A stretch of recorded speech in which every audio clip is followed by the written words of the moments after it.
चक्राकारं महत्तेजः तन्मध्ये परमेश्वरी जगन्माता जीवधात्री नारायणी परमेश्वरी व्यूहतेजोमयी ब्रह्मानन्दिनी हरिसुन्दरी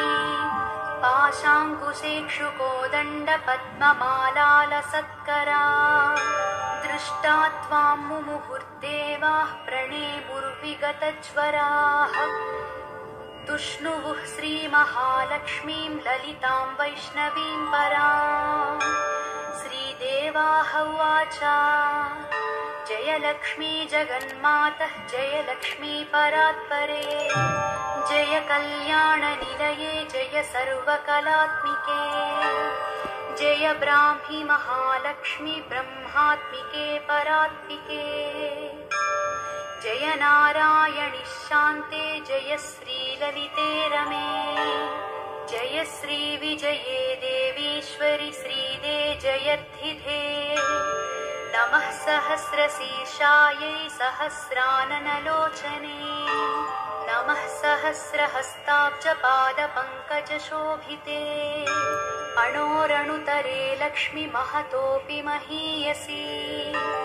अतलं ते स्मृतौ पादौ वितलं जानुनी तव रसातलं कुटिस्ते च कुक्षिस्ते पृथिवीमता हृदयं भुवः स्वस्तेस्तु मुखं सत्यं शिरोमतम् दृशश्चन्द्रार्कदहना दिशः कर्णाभुजः सुराः मरुतस्तु तवोच्छास्वा वाचस्ते श्रुतयो मताः क्रीडाते लोकरचना सखाते परमेश्वरः आहारस्ते सदानन्दो वासस्ते हृदयो हरेः दृश्यादृश्यस्वरूपाणि रूपाणि भुवनानि ते शिरोरुहाघनास्ते वै तारकाः कुसुमानि ते धर्माद्या बाहवस्ते च कालाद्या हेतयस्तव यमाश्च नियमाश्चापि करपादनखास्तव स्तनौ स्वाहा स्वधाकारौ सर्वजीवनदुग्धदौ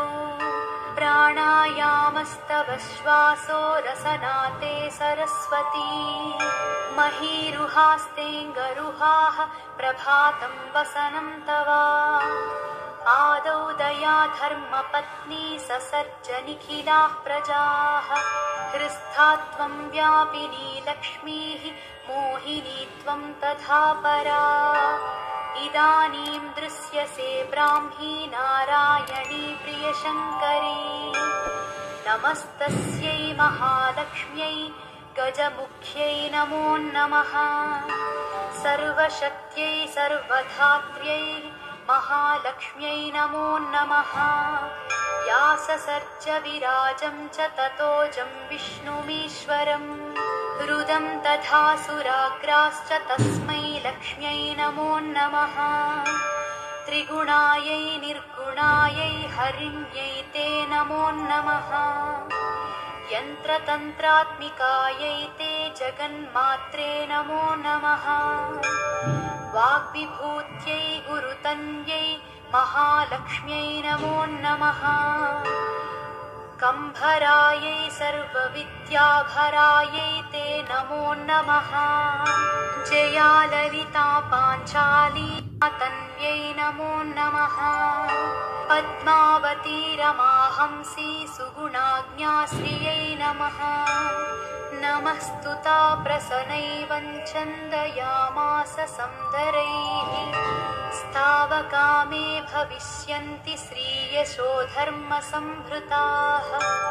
विद्या विनय सम्पन्ना निरोगा दीर्घजीविनः पुत्रमित्रकलत्राढ्या भविष्यन्ति सुसम्पदः पठनाश्रवणादस्य शत्रुभीतिर्विनश्यति राजभीतिः कदानानि विनश्यन्ति न संशयः भुक्तिं मुक्तिं भाग्यमृद्धिमुत्तमां च लभेन्नरः चक्राकारं महत्तेजः तन्मध्ये परमेश्वरी जगन्माता जगन्माता जीवधात्री नारायणी परमेश्वरी